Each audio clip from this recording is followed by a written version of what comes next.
Bien, vamos a continuar y ahora vamos a pasar a otro segmento importante, ya que hemos hablado de todo lo que respecta al tracto gastrointestinal, pero tenemos que tocar el tema de los órganos que están involucrados con la función digestiva y obviamente son órganos que son parte del estudio de la gastroenterología, como son el hígado, las vías biliares y el páncreas.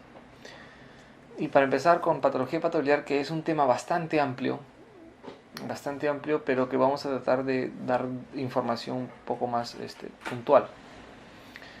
Eh, Definimos, en lo que respecta a los hallazgos de laboratorio de la función hepática, definimos la ictericia colestática cuando la bilirrubina directa está por encima del 15% de la bilirrubina total, o cuando está por encima del 20% en algunas bibliografías. Ya que la bilirrubina directa es una bilirrubina que es hidrosoluble, teóricamente esa bilirrubina ha sido secretada hacia los canalículos biliares, hacia la vía biliar, y no debería estar circulando en sangre. La única bilirrubina que debería circular en sangre de componente considerable sería la bilirrubina indirecta, que viene que circula desde los sitios donde se está produciendo la hemólisis de hematíes viejos y que está rumbo hacia el hígado para completar su procesamiento y posterior eliminación. En lo que respecta a las transaminasas, la TGO es una de las transaminasas menos específicas, ya que se puede elevar en pacientes con lesión cardíaca, pacientes con daño del músculo esquelético y también en pacientes con compromiso renal. La más específica de las transaminasas es la TGP, también conocida como ALAT, ¿no? O la TGO, conocida como ASAT. Usualmente en hepatopatías inflamatorias el índice TGO-TGP es menor a 1, a excepción de una en particular en el que el índice TGO-TGP es más de 1 e inclusive la TGO termina siendo más del doble TGP y se da en la hepatopatía alcohólica, tanto la cirrosis alcohólica como la hepatitis alcohólica. Cuando la función hepática se ve disminuida, lo que vamos a ver es disminución de la producción de factores de coagulación del 1, el 2, el 5, el 7, el 9 y el 10, así como de la albúmina, siendo el tiempo de protrombina uno de los marcadores más precoces de función hepática, la alteración del tiempo de protrombina. ¿Qué hacemos cuando tenemos a un paciente con ictericia? Bueno, lo que tenemos que ver es que si es que esa ictericia está acompañada de aumento de las enzimas de colestasis. ¿Y cuáles son las enzimas de colestasis? La fosfatasa alcalina y la gamma-glutamil transpeptidasa. Si no están aumentadas las enzimas de colestasis en un paciente con ictericia, debemos ver si es que ese aumento es por bilirrubina indirecta. Si es por bilirrubina indirecta, hay que ver si es que el paciente tiene hemólisis o está tomando algún fármaco o tiene alguna alteración innata del metabolismo de las bilirrubinas. Pero si es que el paciente no tiene aumento de las enzimas de colestasis, pero hay lesión hepatocelular, bueno, hay que ampliar los estudios. Si el paciente tiene ictericia y hay aumento de enzimas de colestasis, lo que tenemos que realizar es un estudio de imagen para poder ver si la vía biliar está dilatada o no. Si la vía biliar está dilatada, entonces estamos hablando de que hay una colestasis, o sea, que hay colestasis intra o extrahepática, que algo está obstruyendo el flujo de bilis. Usualmente es por alguna obstrucción a nivel de la vía biliar principal, por lo que vamos a tener que optar por un tratamiento quirúrgico o por un tratamiento endoscópico como la colangiopancreatografía retrógrada endoscópica, conocida como CEPRE. Pero si la vía biliar no está dilatada, entonces estamos ante un paciente con colestasis intrahepática. Y aquí tenemos que pensar en cirrosis biliar primaria a la cabeza. Así es que probablemente se tenga que optar por la biopsia hepática.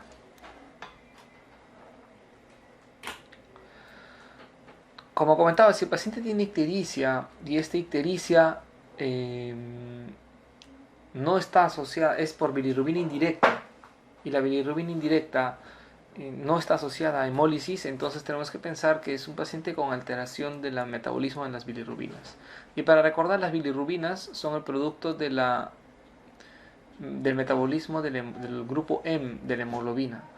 La bilirrubina llega a la sangre periférica, se enlaza a la albúmina y es transportada mediante esta forma hasta el hepatocito. En el hepatocito, mediante la enzima glucuroniltransferasa, es glucuronizado en la bilirrubina, o se convierte en bilirrubina directa, y mediante la proteína de multidrogo resistencia de tipo 2, así se llama, pasa hacia el canalículo biliar. Pero tal vez algún mecanismo, sea este o este, hace que la bilirrubina,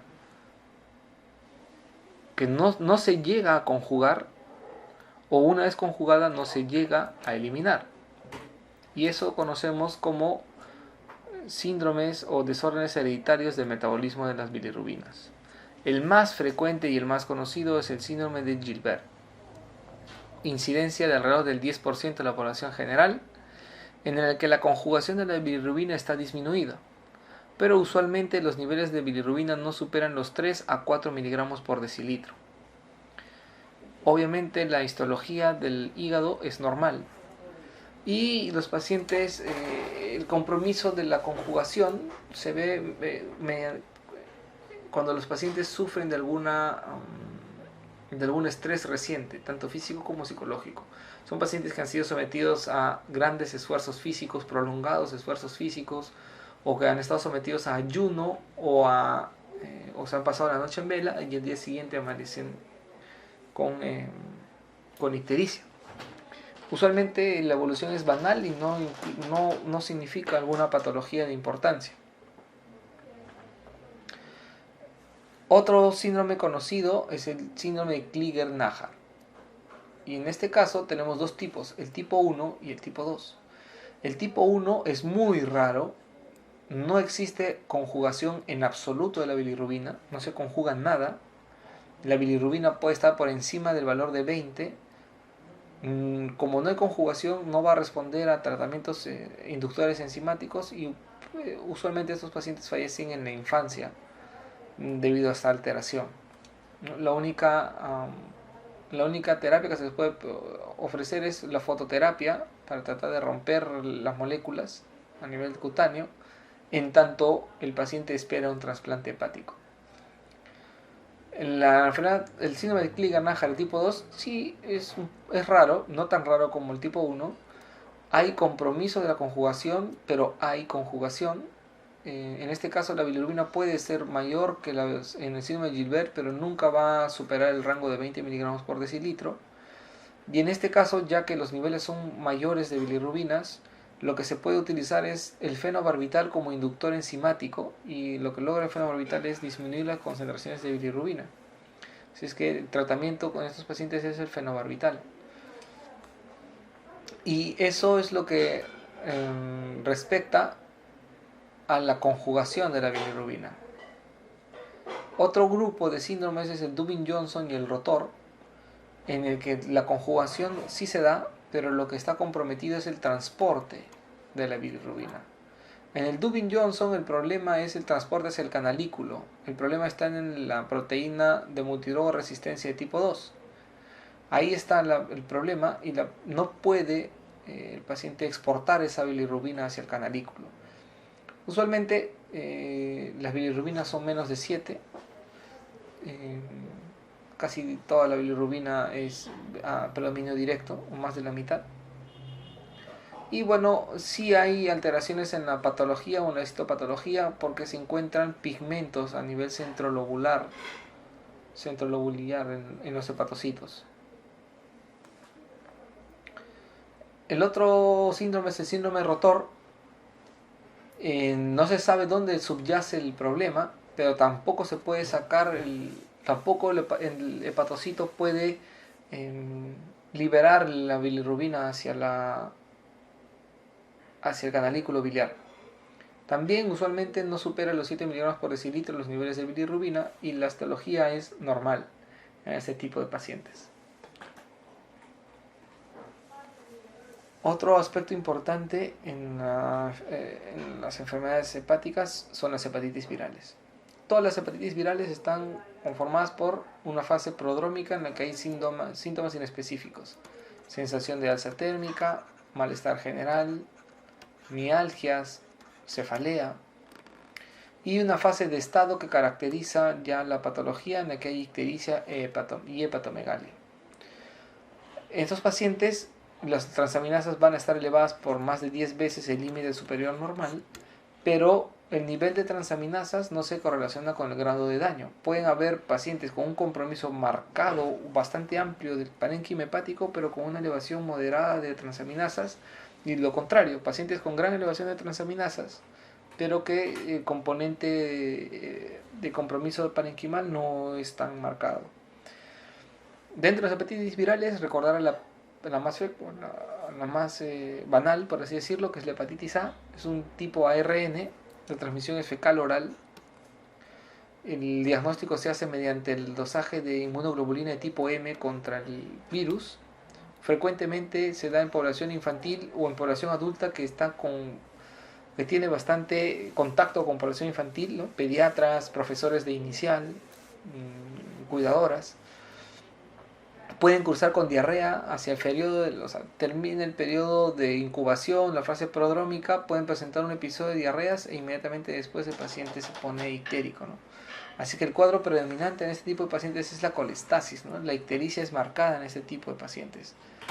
El curso usualmente es banal, algunos pocos casos pueden cursar con falla hepática aguda fulminante, pues son muy raros.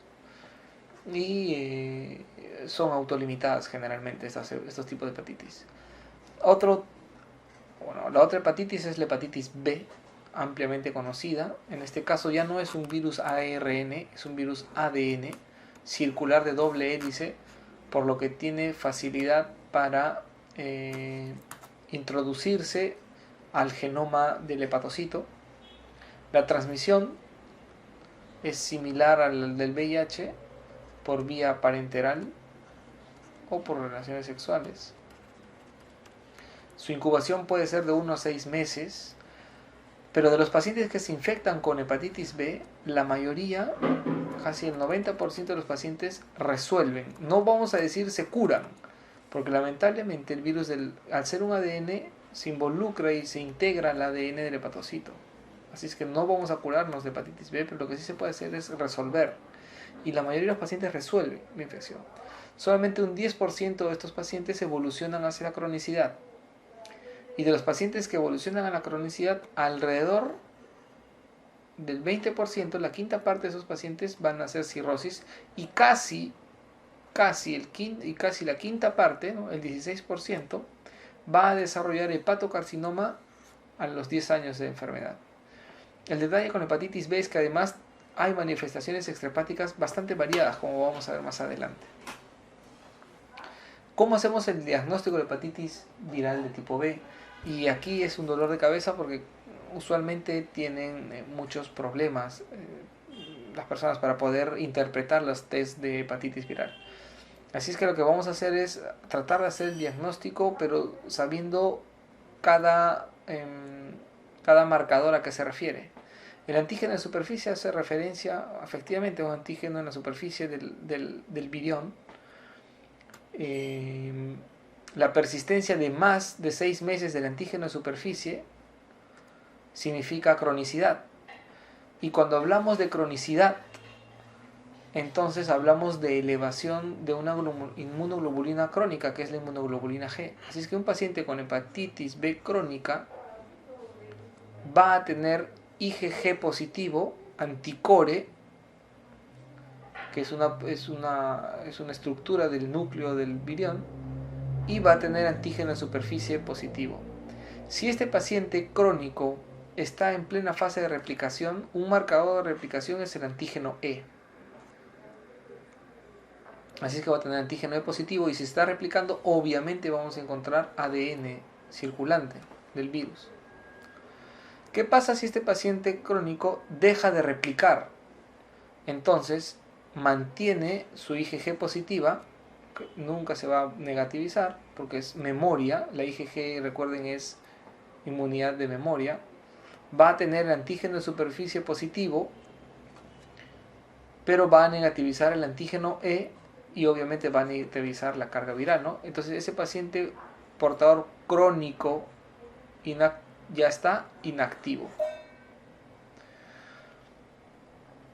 ¿Qué tal si ese paciente ya está inactivo, pero que además se curó, entre comillas, ¿no? O resolvió?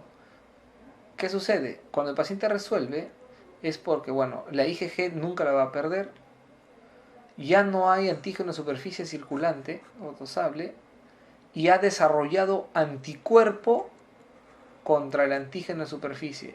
Y las terapias farmacológicas que se le ofertan a los pacientes es con este objetivo.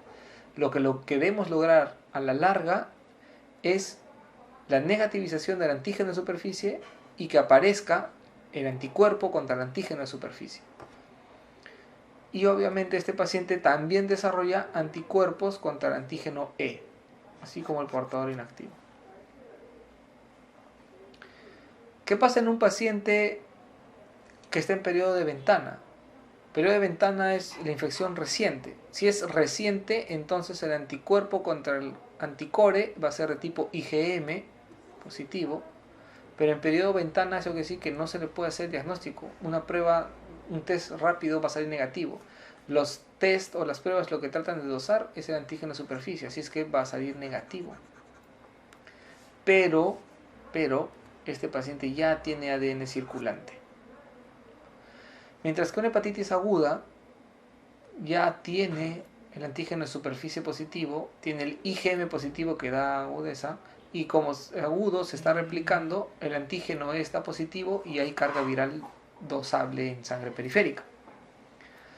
¿Qué pasa con los pacientes crónicos inactivos que desarrollaron anticuerpo contra antígeno E? Pero muchos de estos pacientes se pueden reactivar el virus, pero se reactiva un virus de tipo mutante. Por lo tanto, son pacientes crónicos. Si son crónicos tienen IgG positivo,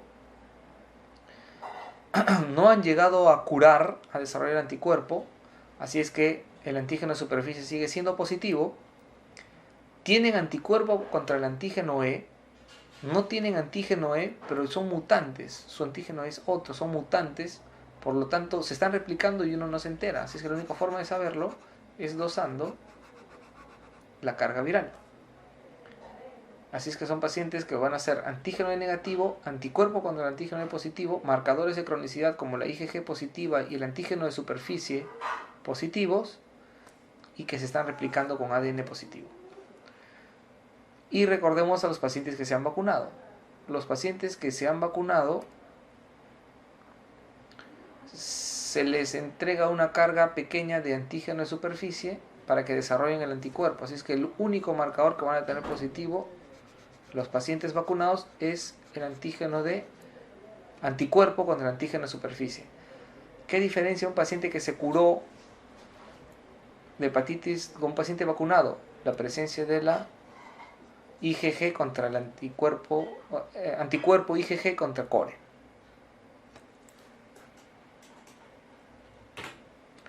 Las expresiones extrahepáticas en hepatitis viral de tipo B son múltiples. Pacientes que van a cursar típicamente con artralgias, artritis, van a hacer lesiones vasculíticas, crioglobulinemia, glomerulonefritis. Algunos pueden cursar con Guillain-Barré.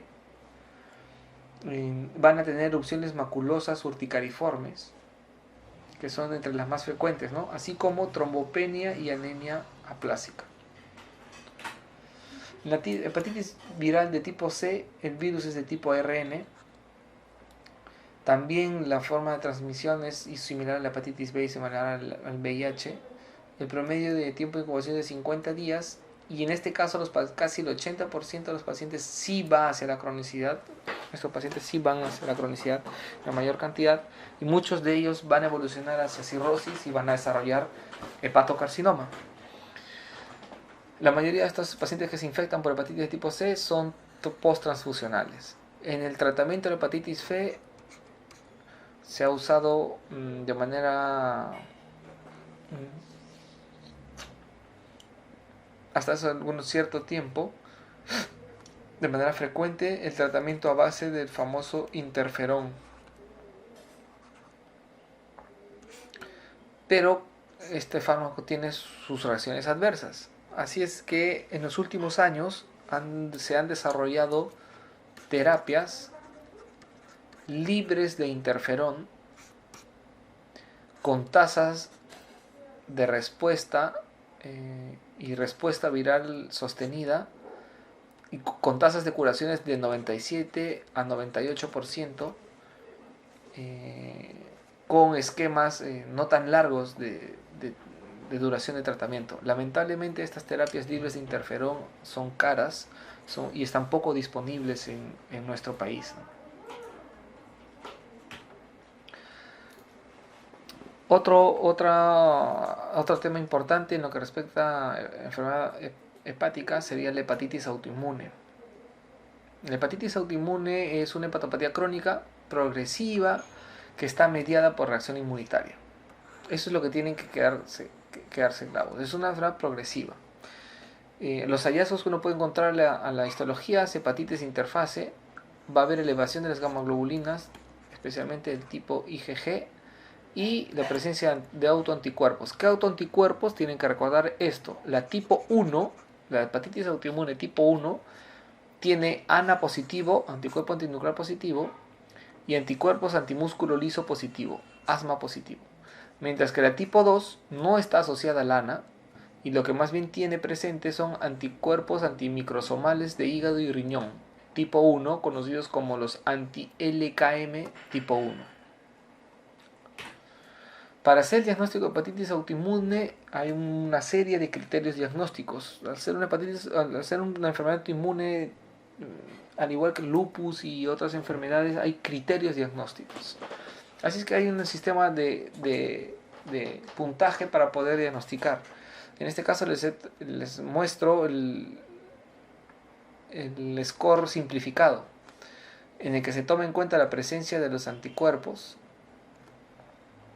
sean los ANA o los asma, los antinucleares o antimúsculo liso o los antimicrosomales, la elevación de los niveles de inmunoglobulina, hallazgos histológicos compatibles o típicos de hepatitis. Ojo, el diagnóstico de hepatitis autoinmune no se hace exclusivamente, o sea, no es solo una biopsia.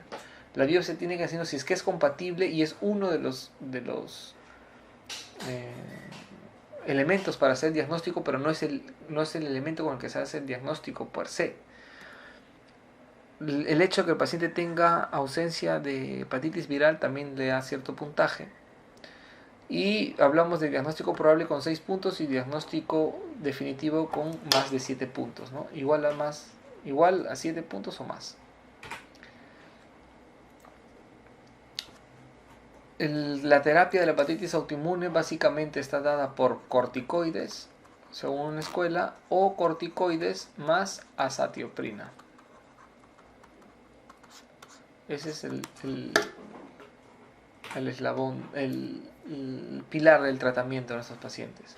Otra patología es la cirrosis biliar primaria, aunque últimamente están postulando el término de colangitis biliar primaria, que es una hepatopatía colestásica, porque la afectación principalmente es a nivel de los conductos biliares intralobuliares. Se da frecuentemente en mujeres de mediana edad y el síntoma principal es la fatiga, seguido del prurito. El prurito es marcado en este tipo de pacientes o es característico en este tipo de pacientes. Además, la cirrosis biliar primaria está relacionada, y eso tiene que grabarse, a una serie de enfermedades autoinmunes. Nunca se olviden, la principal enfermedad autoinmune relacionada es el síndrome de Sjögren, seguido de compromiso de acidosis renal tubular, y recuerden que también está relacionada a la esclerodermia y a la enfermedad de CREST, ¿no? Aunque en poca cantidad, pero me parece que hasta fue una pregunta en un examen. Sjögren, esclerodermia y CREST. El diagnóstico de la cirrosis biliar primaria lo hacemos mediante la bioquímica. La fosfatasa alcalina elevada de 3 a 4 veces el límite superior normal. La elevación de la TGO, pero que no supere los 5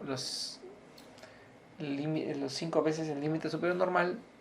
Las bilirrubinas pueden estar normales. Se llamará la cirrosis biliar primaria, pero las bilirrubinas pueden estar normales. Y además está acompañada de elevación de inmunoglobulina de tipo M.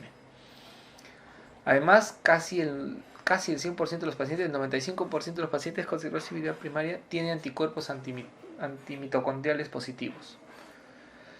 Y bueno, la histología es compatible en lo que se va a ver la disminución de los ductos, ¿no? Usando una clasificación conocida como la clasificación de Ludwig. En la cirrosis biliar primaria el tratamiento básicamente es con el ácido ursodesoxicólico, que logra tasas de mejoría y de supervivencia moderadas.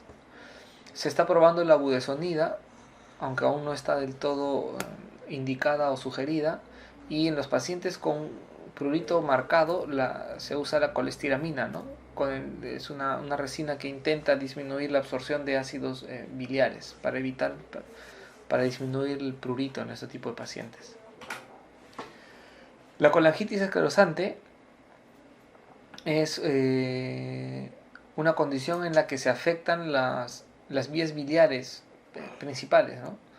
Hay inflamación irregular, hay fibrosis, hay destrucción de los conductos biliares intra y extrahepáticos. Usualmente afecta a varones alrededor de los 40 años. También el cuadro clínico inicial es fatiga, prurito y después, más avanzado, se añade ictericia. Está asociado en serología al ANCA-P y por lo tanto también está asociado a enfermedad inflamatoria intestinal, como vimos cuando hablamos de colitis ulcerativa, también está asociado a esta enfermedad. El diagnóstico se hace principalmente ahora por colangioresonancia, antes se hacía por CEPE, en el que se puede ver zonas de estenosis de la vía biliar con zonas de dilatación intercalados, tortuosas, de aspecto arrosariado. Y en la histología lo que podemos ver es que los conductos biliares tienen el aspecto de piel de cebolla. Obviamente no podemos dejar de pasar dentro de la patología de hígado a la cirrosis hepática. Y la cirrosis es aquella situación en la que se da un proceso de cicatrización, un proceso de fibrosis y de regeneración anormal, ¿no? Los nódulos regenerativos del hígado en la cirrosis es un intento por reparación. Las causas de cirrosis son múltiples. Todas las hepatopatías crónicas potencialmente van a evolucionar hacia la cirrosis hepática. Así es que para poder clasificar a nuestro paciente con cirrosis se utiliza el famoso puntaje de Child, en el que toma en cuenta la presencia de ascitis, si el paciente tiene encefalopatía, los niveles de bilirrubina, los niveles de albúmina y el estado de la coagulación. Con un score si se dan cuenta, se toma 5 parámetros, con un puntaje que va desde el 1 hasta el 3 para cada uno. Con un puntaje de 5 a 6 decimos que es una cirrosis compensada. Con un puntaje de 7 a 9, que sería un Child B, decimos que ya hay un compromiso significativo de la función hepática.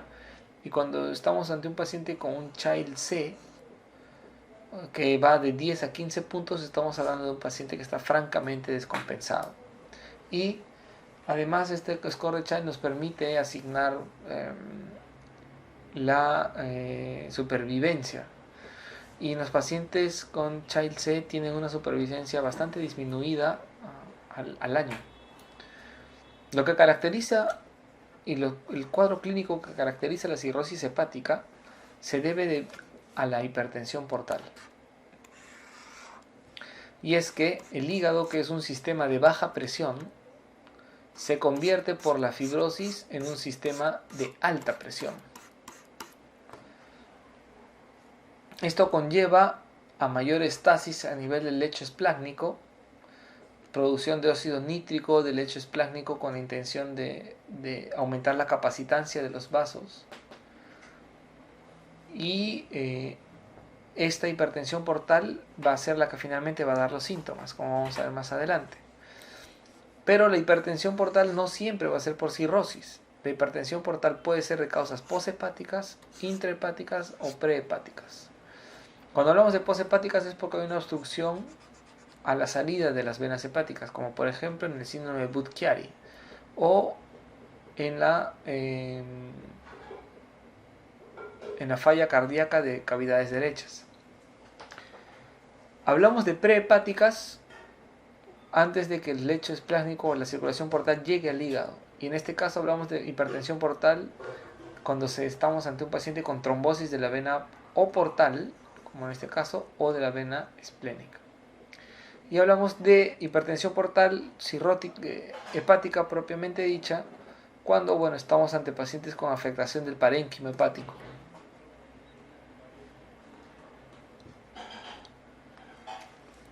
Ya que el hígado es un sistema de alta resistencia y el flujo sanguíneo se ve comprometido, lo que hace el flujo sanguíneo es buscar vías alternativas. Así es que la sangre se redirige hacia el lecho, hacia la anastomosis del sistema portal y del sistema de la cava, que se da a nivel del drenaje varicial o del drenaje venoso esofágico. Así es que se generan de manera retrógrada y en presencia de factores de crecimiento vascular, se generan aquí dilataciones varicosas a nivel del estómago, a nivel del esófago. Así también de manera retrógrada va hacia la vena esplénica, y la vena esplénica está en relación a los vasos que irrigan la curvatura mayor, por lo tanto también se pueden formar varices gástricas a nivel del fondo. Se pueden dar también comunicaciones espleno-renales y dilatación varicial a nivel de los plexos venosos del recto. Así es que cuando un paciente tiene hipertensión portal por cirrosis o hipertensión portal en general, se va a dar una serie de se van a permeabilizar una serie de vías en su intento por buscar una zona de drenaje.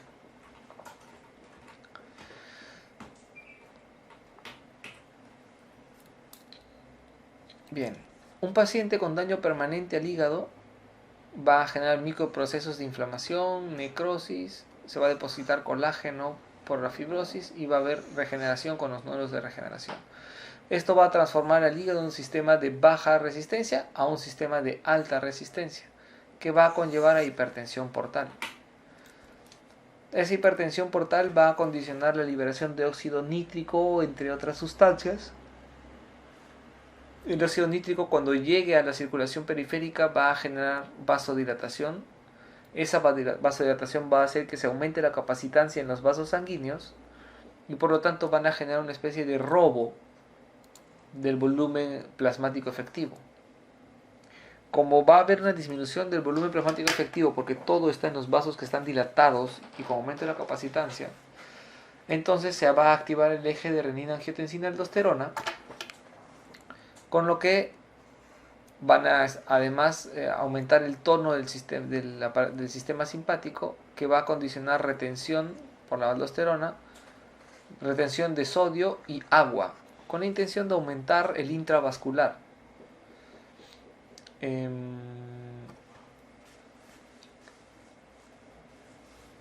Esa retención de sodio y agua, vamos acá,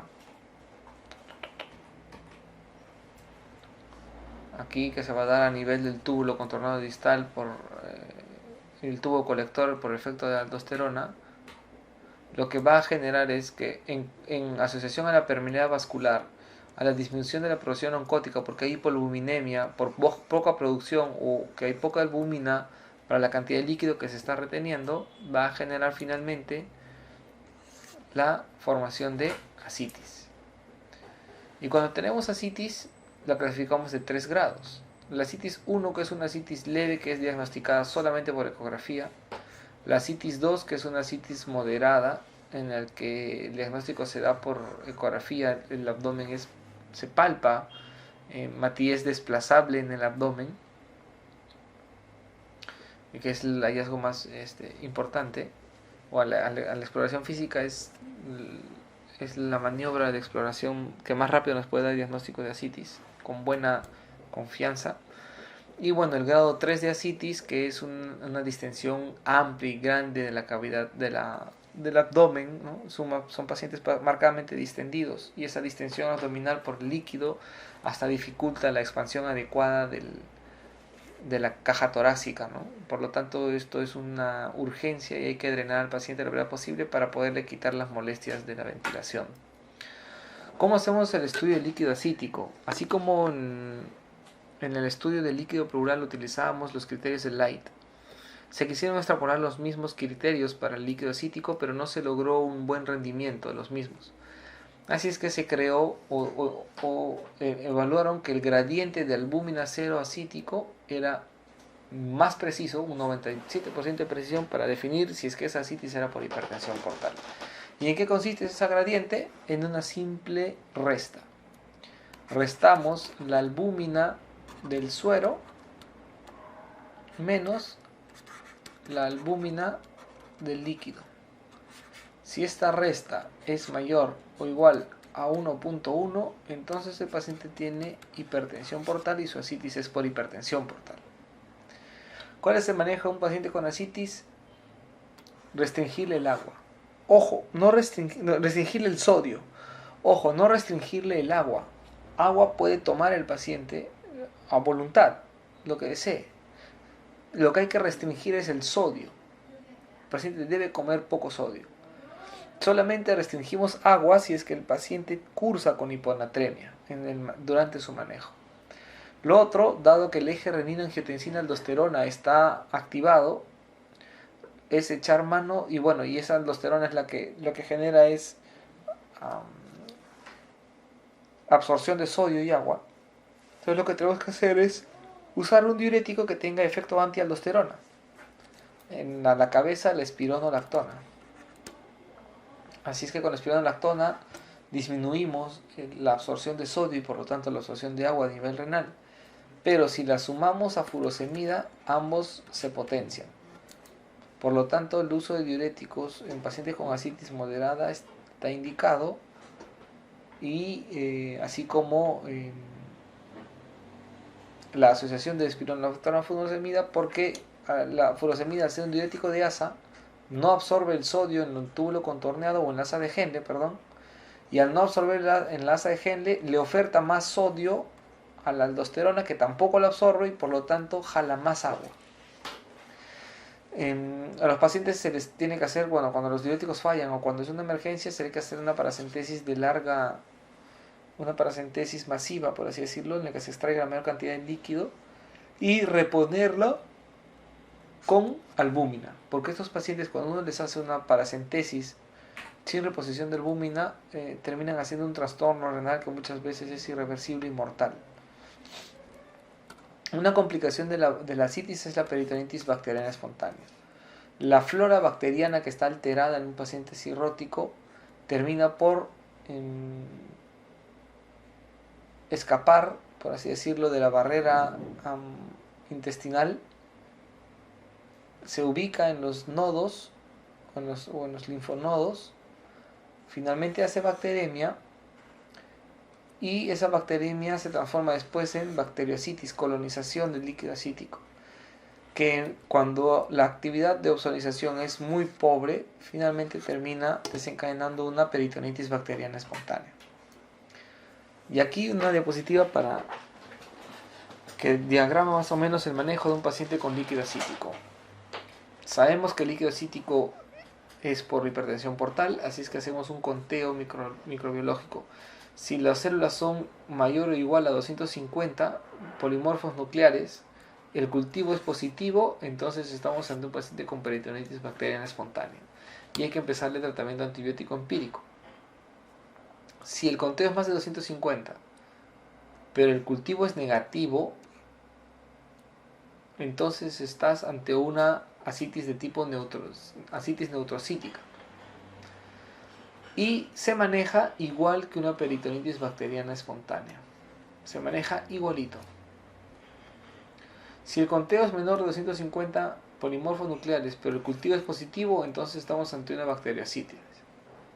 Y lo que vamos a tener que hacer es observar al paciente para ver si amerita iniciar el tratamiento o no. Entonces, ¿a qué paciente se le repite la paracentesis? Al paciente se le repite una vez que se le ha diagnosticado de peritonitis bacteriana espontánea y que le hemos empezado el tratamiento. A las 48 horas del tratamiento tenemos que ver que los polimorfos nucleares hayan caído.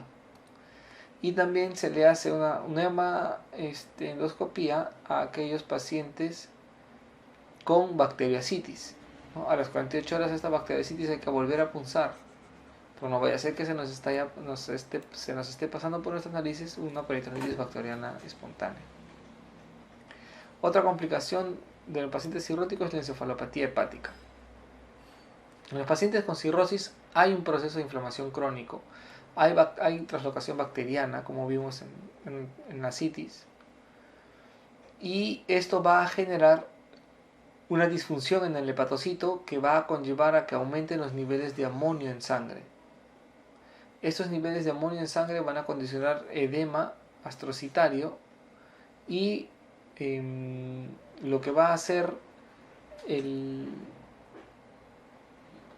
los astrocitos en el intento de disminuir los niveles de amonio van a tomar glutamato para para poder neutralizar el amonio. Así es que lo que van a terminar haciendo es disminuir el glutamato, que es el neurotransmisor excitatorio, y el GABA, que es un neurotransmisor aromático, va a pasar hacia la circulación nerviosa central, va a pasar hacia el flujo sanguíneo cerebral, y el GABA es pues un neurotransmisor inhibitorio, ¿no? Por lo que los pacientes van a tener esta alteración del nivel de conciencia. La encefalopatía hepática, el tratamiento, bueno, la clasificación son 4 estadios. El grado 1, que es prácticamente imperceptible y está dado por alteraciones del ánimo. El tipo 2, en el que sí hay un grado de desorientación en los pacientes y lo que caracteriza es la presencia de flapping. El tipo 3, en el que ya el paciente está estuporoso, ya está en sopor, poco reactivo, desorientado en las 3 esferas. Y el tipo 4, que es lo que conocemos comúnmente como coma hepático, ¿no? Para el manejo de la encefalopatía, ¿qué es lo que tenemos que hacer? Principalmente tratar el desencadenante. Usualmente hay que echarse a buscar que siempre hay un desencadenante para que un paciente cirrótico se descompense. Y bueno, en los pacientes con estadios 4, la desorientación es marcada o la hipoactividad es marcada, el paciente está planchado, como comúnmente se le llama. Hay que procurar estar al tanto del ABC, proteger la vía aérea, mantener la vía aérea, ¿no?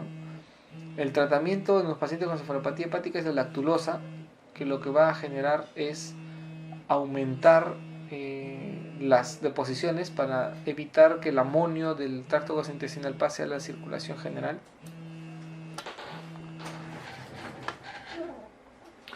Y como coadyuvante o en los pacientes que hacen su segundo evento de encefalopatía, se le puede añadir a la lactulosa tratamiento con rifaximina, que es un antibiótico de acción intraluminal. Es un antibiótico que no se absorbe, su efecto es solamente dentro del tracto gastrointestinal. El síndrome hepatorrenal es una complicación de un paciente con cirrosis y ascitis, en el que, como comentaba, que hay disminución del volumen plasmático efectivo, se activa el eje nerina-angiotensina, aldosterona, el tono simpático aumenta, hay retención de sodio y agua, pero el tono simpático está incrementado, así es que en presencia de algún desencadenante, como sangrados, infecciones o diuréticos, el riñón termina por vasoconstreñirse mismo. Disminuye la perfusión renal y eso se constituye un síndrome renal.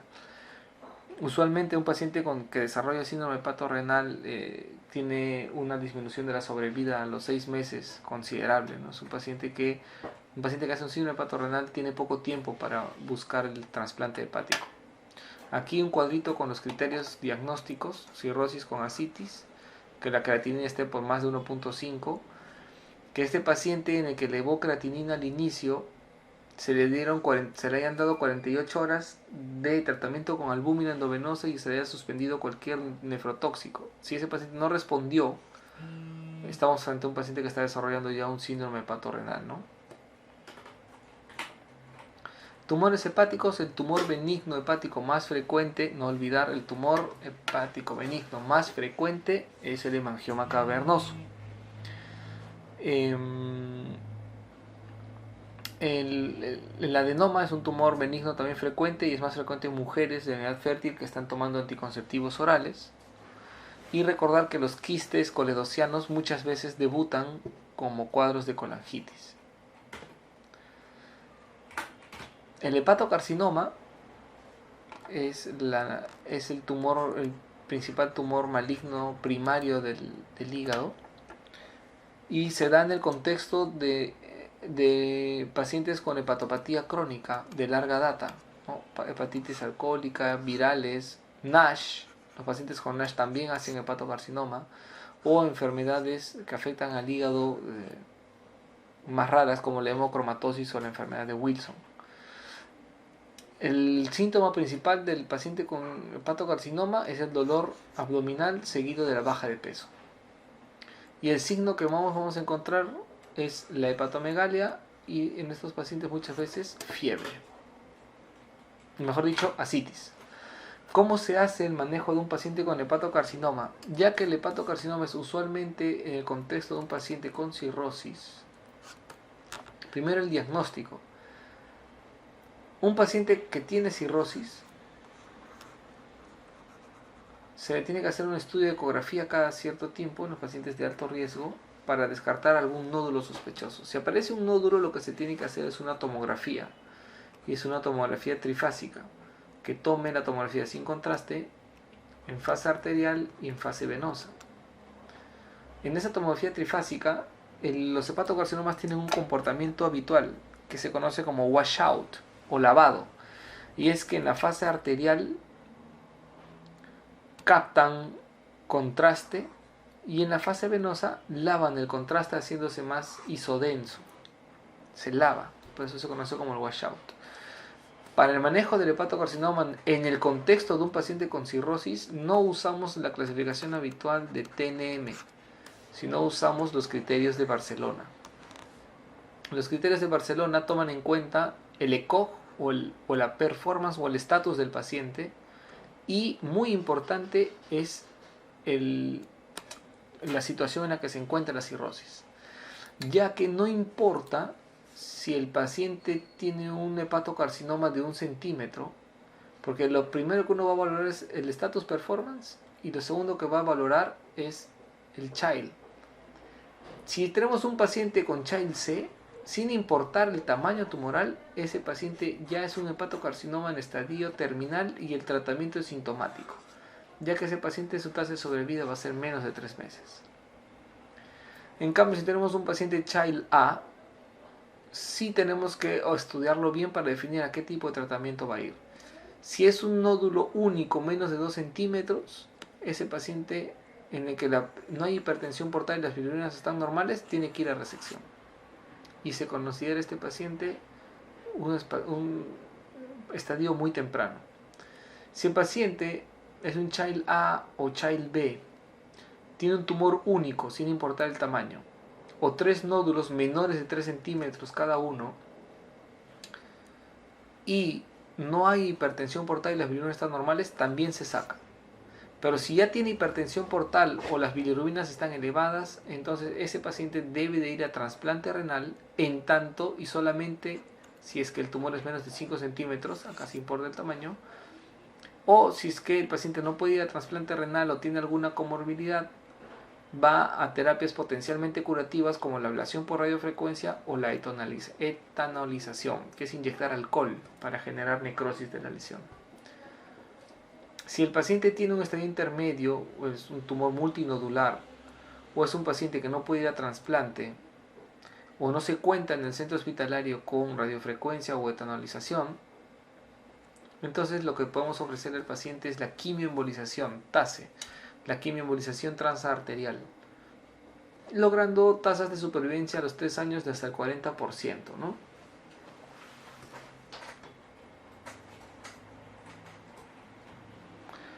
La metástasis, bueno, el tumor maligno más frecuente del hígado es la metástasis hepática. Así es que principalmente provenientes de cáncer colorectal, pulmón, mama o linfoma, en ese orden.